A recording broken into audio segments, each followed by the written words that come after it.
Okay, well, hi everybody, and thank you for joining us on another reflection of our God's Better Story series. Today I've got two superstars with me. I've got Samantha Pink with me, and Samantha Duncan Lee Thank with you. me.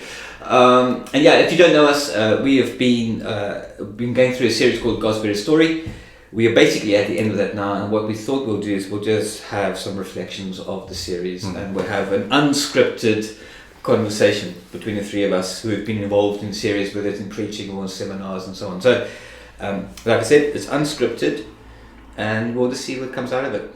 If it's bad, we'll delete it and never use it, or we'll use it. So you won't see it. If it's bad, you won't see it. You won't know about this conversation, basically. So the way I thought we'll do it is, Duncan, you finished the series off with the title, which was Living Out God's Better Story. Obviously, we've been dealing with all the different things: gender, sexuality, a role of men and women, how they function, the body, singleness, marriage, all sorts of stuff. And then at the end of the day, it's like, okay, that's great, this is really good, but actually, what's it now look like for us to actually live out this God's Better Story series? And you started that session with one of your headings, which was believing the better story. That do we actually believe the story, this Christian story? So do you want to just give us some thoughts on that and what? Yeah, I think it's probably come through the whole of the series, really. I think around this idea that as Christians, we're not just walking around with some truth, we're walking around with a story that is truly about human flourishing. It's about people flourishing. It's got God's good heart towards His creation. So I think as Christians, I mean, be good to hear from you guys about this. But I think very often there's this reality where people walk around not necessarily feeling like they're overwhelmed by the goodness of the story. And I think we actually this weekend having Heidi Baker and Iris, and so that's kind of where we've been. I think some of those sessions probably on our website as well, so we're looking at. But I think the phrase was, "Are you fascinated by Him? Have you lost the wonder?" And just that really. So I think once you're this story isn't just a thing I'm trying to impose against other stories. It's like it's the better story. But do I believe it? Do I believe that God's story for you is truly better, or actually am I feeling a little bit nervous about speaking that out? So I think that's kind of what we're trying to get across. I think the beauty of it. And that relates to everything, doesn't it? I mean, even next week we've got a session on gift day, money. You know, these better stories relating to marriage, singleness, sexuality, gender, all of this stuff. You think, wow, you've got to believe God's got His story is about His goodness towards us. It's good. And we'll get in a minute. I might ask a question around which might sound a bit interesting, but the combative nature of the better story compared to the stories of the world, because there's something we can talk about that in a minute. Actually, I'm intrigued now. Well, when Duncan spoke, when he spoke on that, he talked about, which stuck with me. He talked about, I'm preaching to you this morning, but the rest of the week you are being preached to. Yes, which we kind of know. We kind of know that. We sort of know that. We drive down. There's a advert for this. Drive down the street. We watch TV and there's messages coming out of the things we watch, or maybe we don't know. Probably some things we don't know, some things we do know, right? But it just got me thinking, one of the things is what I feed my mind with, I start to believe. So, the Bible says, doesn't it, be in the world but not of the world. And I think it's this balance that we're all this tension that we're trying to work out is like, how do I understand what's going on in the world without becoming a disciple of the world in the way it thinks. That's good, and like, even just down to the TV series I'm watching that's preaching to me and saying the only way you can be happy is if you're in a relationship. And actually pretty much all the relationships that we're excited about are the ones where a guy is actually going to leave his wife, or a girl's going to leave her husband and get with this new guy. This is exciting. And I'm watching this, and we're being part of this without sometimes even realizing we're excited about these things. And it's preaching to us all the time. And unless we say, I believe, I'm going to immerse myself in God's story and the Word and worship and who God is, we stop believing the goodness of God because the world is saying something else is good. And so it's this kind of... It's interesting, isn't it? Because Do you remember? I think you guys remember, like in the past, they used to talk a lot about that. You should separate church and state, kind of thing. Do you know what I mean? It's like faith should be kept in this sort of private area, and then all the stuff around governance and government and politics should be like separated from the two. But actually, when you listen to people, they're all living within whatever position they have on anything, whether it's on abortion, whether it's on money, whether it's on immigration, or whatever it might be. It comes from a place that they believe a story, which they say this is a better story. So I don't think it's almost like a false idea to think that you can separate like this thing of faith and state. Is that people are motivated ultimately by their value system and the story that they really believe. And so that thing is happening in the world, like you say, I think all the time. It's like we are motivated by the story we're living in. We are governed by the stories we're living in, how you parent, all sorts, everything. What school you go to, what car you drive or not drive. It's like this, it's everywhere. You can't get away from it. And so I think it's probably the thing what I think about the combative nature of gospel. And I know it sounds negative at one level, but it is surely at one level. I think we are saying this story, the gospel story, the Judeo-Christian story, is a story that is the one that's better than all the other stories that's out there. Well, what do you guys think about it's that? also an overarching story, isn't it? Okay, which now we don't have an overarching story, right? All the stuff that even at the start of the series you talked about was actually to do with the fact that my inner story, my inner truth, my reflection on the world, my way of working things out is my truth. Yeah. And so even the very fact that we're saying we have a overarching story, a story that's true for everyone, a story that's true for humankind, any culture, any language, anywhere you go, the gospel needs to be good news. So for the poor it's good news, for the rich it's good news, for the whatever, wherever you put it, for the gay person it's good news. Like to say we've got one story that works for everyone that's weird, right? In today's society, because it's like, well, my story, my truth, my perception on the world is what I need to believe, and other people need to respect that. That's interesting. And I remember someone saying, because of that thing about this is my story, this is my truth, that is when it comes to evangelism, that sometimes if you've adopted that same sort of mentality as a Christian, you almost feel by telling your if you want to tell people about Jesus, however you want to put it, is imposing on someone's story. And because that's almost like you shouldn't really be imposing your story on my story and vice versa, to do that almost like, well, I'm going to step back then and not actually tell my story or tell the better story. Or even can I use the term a better story, because that in itself sounds offensive, right? So I think this thing around believing the better story for Christians, I think there's something about actually, can I truly settle? Do I truly believe that just this story about a God who's good, a God who creates, a God who sends, a God who's in covenant with people, a God who comes to the earth, all that stuff will come back again. A holy God, do we truly committed to that story, believing that story as believers, right? As Christians.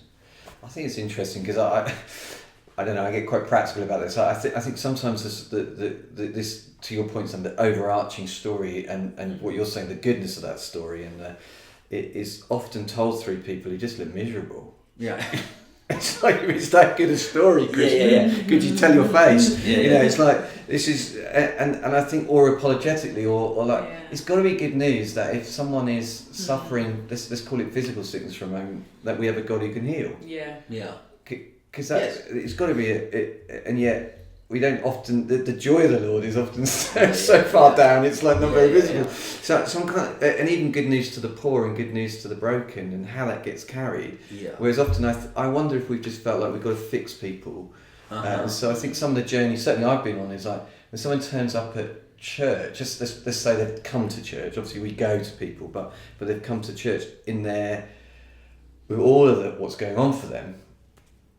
What's my response? Is it to fix them, or is it to express something of the love of God and to take them as they are? And I think that that and to show them this story that's flourishing. So I'm I'm sitting with my barber yesterday, young guy, 27, and so I'm just sitting there telling him about the weekend that we just had. So this woman comes home to about Heidi Baker. This woman comes home, she cares for widows, she cares for orphans. This is what spirituality looks like. This is even he can say outside the church, this is good news. Yeah. Because this is a good thing. Yeah. It's good that the poor are cared for. It's good that the orphan is looked after, the widow, and it's like it's just. Yeah. I'm just talking to him like I talk to anyone else at church. So it was a great weekend. We did it because he's anything new. And I think this story, that's a story that's causing flourishing in the one of the poorest countries in the world, isn't it? And so I just wonder sometimes if it gets you, it should make you feel like some joy should come out somewhere. The goodness of God can't stay dormant inside of you. Yeah. You know what I mean? If it's there, it has to come out. So, but I think it comes down to ultimately it's like a revelation of the story. This is really good. That God is truly good. And then it has to spill out of you if you truly believe, to your first point, believing the better story, isn't it? It's like, so I often think to myself, if something doesn't spill out of me, like... Things do. What things spill out of you almost all the time, don't they? Yes. But I'm talking about if something about the story doesn't spill out of me, like when I'm around people, like at the barber or... I don't know, car mechanic. It feels very compartmentalised, isn't it? Well, had this weekend amazing. You know, hundreds of people encountering God. Go to the barber. What did you do at the weekend? Well, had a nice roast dinner. Yeah, it was. It's like it's like quite a relaxing weekend. I had a lot of work. Yeah, and then it's like it's just good wherever you put it. Yeah, and I don't know what to think of when that doesn't spill out at the barber. That story tells the story. Am I shy about the story? Yeah. Am I committed to the story? Yeah, it's good. Do I really believe the story? But I think it's coming back as well, isn't it, to your, I don't want to push my story on your story. That is what's often going on. And I was having a conversation and telling some Christians actually about the Great Weekend, and they didn't look that happy about it either. Do you know what I mean? Like, you might want to edit that out. But it's true. It's true. Like, sometimes you're like, guys, this is amazing. And I think people are... And I can do this as well. I can sort of dumb down a story. I can be cynical about it. I can all kinds of stuff. I believe Jesus rose from the dead. Yeah. But somebody was healed of their deafness. I feel like that I can be cynical about that. And I don't want to be. Yeah. I don't want to be. I want that to die. I want to believe all the goodness of God is possible at all times. Yeah. But actually we're faced in a culture in the UK particularly as well that is quite cynical and negative and complaining. And when I went out to Brazil to visit Katie, it was like you can't complain. It's just not a thing. And it's just there's no space for it. Partly because you realise how blessed you are being out there, but it's also like, why would we moan? Why wouldn't we just see the good things that Jesus is doing and notice those and all the good things that God's given me? Like some of it is actually we don't. I think for us as UK Christians, we're fighting also to believe anything is good. Do you know what I mean? Like there's that battle going on as well, certainly in me, and I think. It was a brilliant weekend, and it's been a brilliant series. Yeah. But almost, can I say that? Is that okay? Yeah. Am I allowed to say it was that good? Yeah. God is that good. He's that brilliant. I don't know. I'm just... No, it's good. First point was like believing the better story, and I think, I do think there's something of us, a return for Christians to get back to the better story, to really commit to it. I think like Greg Harrison in his book says, I think mentioned before, Glenn Harrison, of course, is where he says, we've always pointed towards the culture and criticised the culture instead of saying what we are for. Instead of like, rather say, this is a great story that we are believing, instead of saying, you shouldn't do that, and all those kind of things. But actually be much more passionate about the story we carry. Yes. The God that we serve and who He is and so on. And I think this believing God's better story, I think it almost needs to be a revival in that in itself Right, for yeah. believers, you know. And so I think so that was point one, which was a good way of getting into this thing. Then the second point was living all in. Was your second point. Living all in. So I suppose the point is this: if the story is the ultimate story, right, the better story, you're committed to it. Yeah. You're all in with it. Well, why wouldn't you be? Yeah. In one way, isn't it? Because I mean, what's the alternative? And so, do you want to give a bit of framework around that? I mean, there's so many thoughts going through my head. I'm like that. I heard someone else say about this thing about baptism, where New Testament baptism is there's always a lot of water around. Why? Because you're all in, and it's a picture, isn't it, of dying. So this death to self. So these tensions of I'm a son of God, a daughter of the King, and yet I'm also a slave. That doesn't sound like liberation. It doesn't sound very fun. Like I don't really want to be a slave. Be that Jesus saying like yoke yourself to me. Yokes feel like a heavy thing, but no, it's light and easy. And this kind of death to self. And even I think Spurgeon said that the issue of consecration of doing I consecrate my life. I'm not sure it's like that. I think he says no. You become aware of how much Christ got hold of you. So you are now connected to someone and something that is overwhelmingly bigger than what you thought was your big life.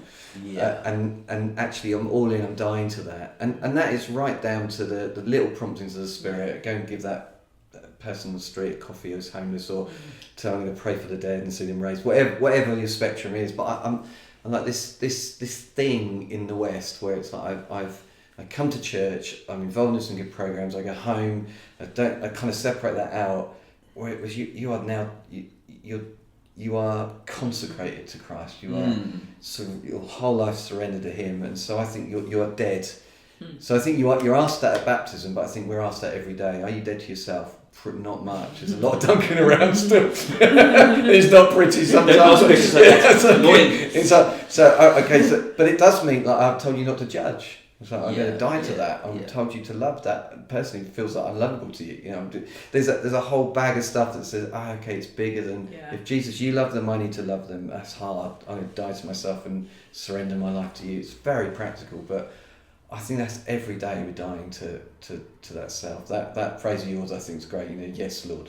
Yeah. That's it, really, isn't it? Yes, here I am. Yeah. So God calls you, and I think this thing around if you that whole story, your story becomes His story, or you're incorporated into the story of God, and that's like, therefore your life is no longer your own.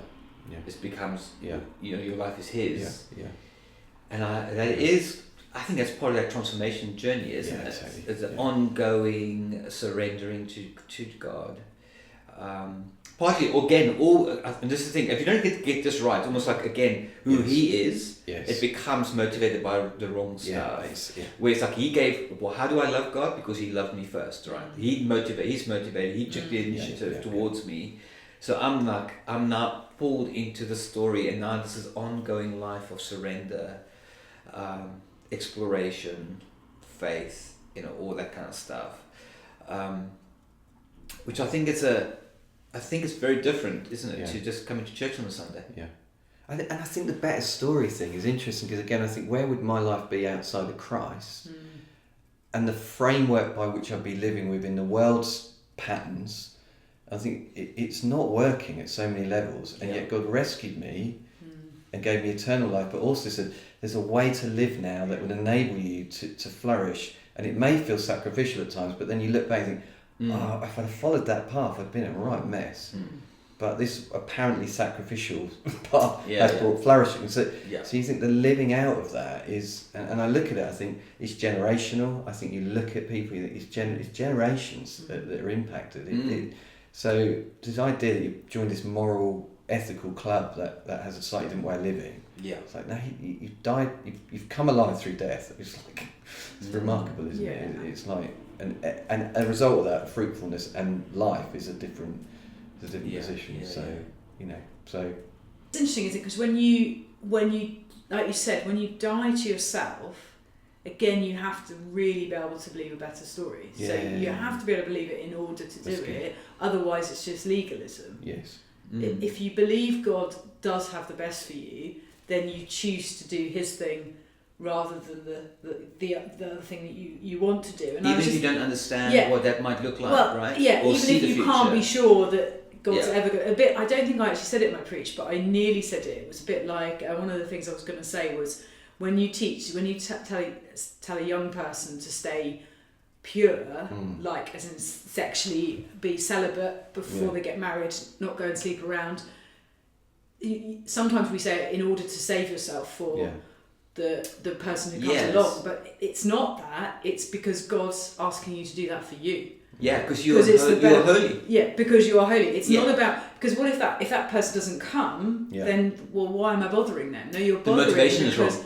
Well, but I've people teach it. You know, make sure you stay sexually pure so that you're pure for your husband or wife. Well, no, because you're pure for God. Yeah, and I had this conversation with my kids even the other day. I said, you do realise if you're sleeping with that person, this is probably maybe a fear motivation. If you're sleeping with that person and then that person slept with somebody else, you in effect have had some sort of weird relation with that other person as well. Yeah. And it's like, but actually, that's not really the motivation. Your motivation is surrender before God and surrender. And it's like, but even just down to, I was thinking about this.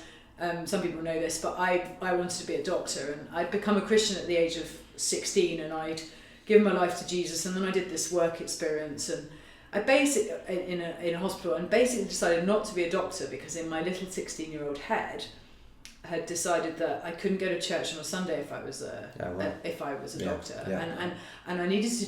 Jesus was more important, and my faith was more important than being a doctor. So at the age of 16, I thought, well, I won't do medicine then. I didn't have anyone discipling me, telling me you can do medicine. There's another way. I didn't. So but when I look back now, I think I have to trust God, right? That in that moment, in the sovereignty of God, I made the decision to surrender my career of wanting to do this because faith was more important. Yeah. And here I am, you know, and even though, you know, I wouldn't counsel another young person that way, you think actually you've got to believe, haven't you, that if you faithfully ask God what you should do or how you should live, and He's shown you, that you've got to trust Him. Yes, you know? very good. Yeah, it's good, isn't it? And I think this is where if we really take this better story away from just a nice academic sort of exercise in a way of a nice story, and I kind of believe it, but this is actually fundamental to my actual existence, and that so that when you're making decisions or sacrifices, and some of those sacrifices can be huge, right? So I always want to test the theory by sometimes pushing it to the extremes, like, you know, if there's a persecution, you know, it's not going to feel great, or whatever it might come. It's like, actually, I'm going to still surrender to God, because ultimately the better story is what He's the God of this earth and this world and this age and the age to come, right? So it's like there's all this. The better story has to the better story has to include the new heavens, new earth. Like the whole thing is the better story, and it has to make me impact me into that very deep places of actually I can surrender even my life away to God, and never get married or have kids or get that job or whatever it might be, and it's still God's better story at the end of the day, which sounds so countercultural, isn't it? So I don't know if happy podcast. I hope you guys enjoyed it. How has the God's Better Story series maybe impacted your thinking about how open you are to a variety of people, different types of people coming into into a church environment these days, compared to maybe what it was like before? I don't know. Maybe it was all fine before, but I don't know. Has anything shifted for you? I think I was probably quite happy, open for anybody to come into church in any form, and so I don't think anything's changed to that. But I think for me, again, one of the things Duncan says is, you know, actually don't, you know, if you had been dealt their set of cards, then you also might behave that way. And I think it's very easy, and I do this, to make judgments about people on all kinds of levels, about their life choices, why they don't do this, why they do this, all kinds of stuff, and I don't know their story. And even if I did know their story, I don't know their genetic makeup, their kind of predispositions they have to different things.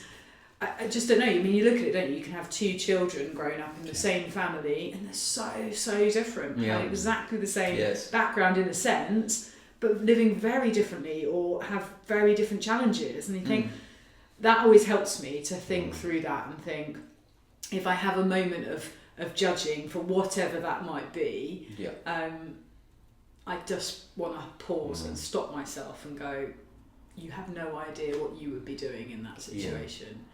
You know, so because I can become judgmental and self-righteous in other areas and other things. Yeah. You know, Yeah. if you want to know what they are, you can ask me separately. But you know what I mean? Like we all have our things that we get. You know, and I just want to stop myself. Yeah. And pause and I love the bit, you know, where it talks about Jesus looked at the crowds and he had compassion over them, and I just think, I want to have compassion for people. Yeah.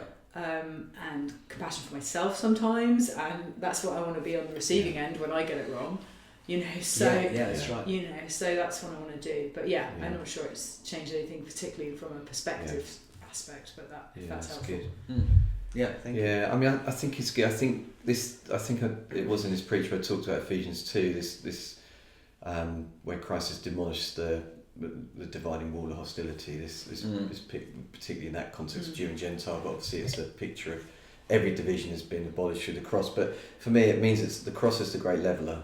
Yeah. So it's like we all come in on the same basis. So if you really, really do believe the gospel, you have to be able to relate and connect genuinely with your brother, literally your brothers and sisters in Christ, whatever background they are. Yeah. And it's just certain people I find easier. It's true. They generally sound and look like me. Yeah. Yes. So I'm like, that's right. Yeah. And actually there are groups of people in the community I find easier, and others I find harder, and that's to do with my own background, my own probably insecurities or whatever, or history or connections. Yeah. You know, all of that's going on, but also across cultures and across diversity of ethnicity and all of that, and social. I think the big thing in the UK at least is the socio-economic divide. I think it's much bigger than we think.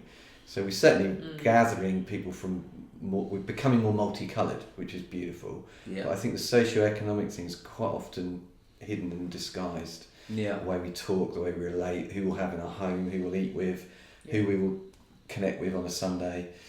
And I think those things for me, the better story when you've got people coming from quite broken backgrounds or challenges that I'd have no understanding of because of their experience. Yeah. So how do I bridge that without taking any superior ground or look at me, I'm together, or that's why I kind of made that point in the middle class thing around, I'm basically halfway there, slightly jokingly, I'm halfway to Christ already because I'm look at me, I'm dressed appropriately, I eat properly, I know how to behave in a restaurant. You're in heterosexual marriage. I'm a heterosexual marriage. I'm fine. I exercise. Yeah, look at me, it's obvious. I think that's not the gospel. Yeah. That's not the gospel. The gospel is the person who comes in and you think, wow, I just don't even know where to start. And that for me is the adventure. So I'm starting to hear those conversations happening. It's like people are turning up. And I said that again. I said people will turn up. Why? Because, to your point, Sam, what they hit first is love.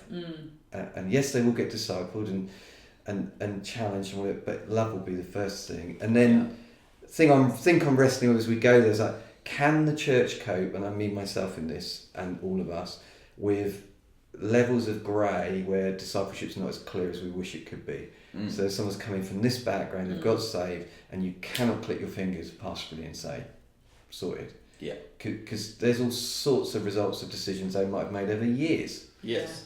Yeah. And it's interesting, like someone was asking me recently, and I don't know if this like throws a spanner in the works or not, but it was like, well, would you be comfortable with a transgender person in the worship team? Right. And you're like, I don't know. Ask me when it happens, we'll see what wisdom the Holy Spirit gives us. And yet, some of it is also saying, I'm not shut down to something. Yeah, like, the response isn't I'm no. not shutting down, because I think like it is true that sometimes you want to wait until you're faced with that situation, but you also do need to have at least thought, I'm not shutting it all down before we even get there. Do you see what I mean? Because otherwise we won't get there.